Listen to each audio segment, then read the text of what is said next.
அஸ்ஸலாமு அலைக்கும் வரஹ்மத்துல்லாஹி வபரகாத்து. சஹீஹ் முஸ்லிமில் வந்த ஒரு செய்தி. அன்னை ஆயிஷா ரலியல்லாஹு தஆலா அறிவிக்கிறாங்க. நபி ஸல்லல்லாஹு அலைஹி வஸல்லம் அவர்களுடைய மனைவிமார்களில் ஹதீஜா ரலியல்லாஹு அன்ஹா அவர்களைப் போன்று வேறு எந்த மனைவிமார்களின் மீதும் நான் ரோசம் கொண்டதே கிடையாது. இருந்தும் அந்த நேரத்தில் ஹதீஜா ரலியல்லாஹு அன்ஹா உசுரோடு இருக்கவும் இல்லை.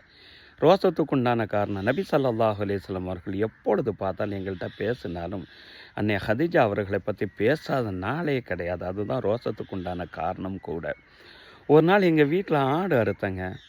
அந்த ஆட்டிலேருந்து சில பகுதிகளை எடுத்து நபி ஸல்லல்லாஹு அலைஹி வஸல்லம் வந்து சொல்கிறாங்க, இந்த ஆட்டினுடைய சில பகுதி ஹதீஜாவினுடைய தோழிகளுக்கு நீ அனுப்பி வைமா என்று சொன்னாங்க பாருங்கள். எனக்கு வந்தது அந்த நேரத்தில் ஒரு கோபம். நேராக ரசூலுல்லாஹ்ட்ட கேட்டே போட்டுட்டேன். யார் ரசூலுல்லாஹ், எப்போ பார்த்தாலும் ஹதீஜா ஹதீஜான்னு நீங்கள் சொல்கிறீங்களே, என்ன காரணம் சொல்லி கேட்டேன். நபி ஸல்லல்லாஹு அலைஹி வஸல்லம் அவர்கள் அந்த நேரத்தில் சொன்ன அந்த ஒரு வார்த்தை, இன்னி கது ருஸிக்து ஹுப்பஹா, ஹதீஜாவின் மீது உண்டான அந்த காதல் மாது. என் மனைவி என்னை விட்டு போகக்கூடிய நேரத்தில் அந்த காதலை என்கிட்ட விட்டுட்டு போயிட்டா, பாசத்தை என்கிட்ட விட்டுட்டு போயிட்டான்னு சொன்னாங்க நபி ஸல்லல்லாஹு அலைஹி வஸல்லம் அவர்கள்.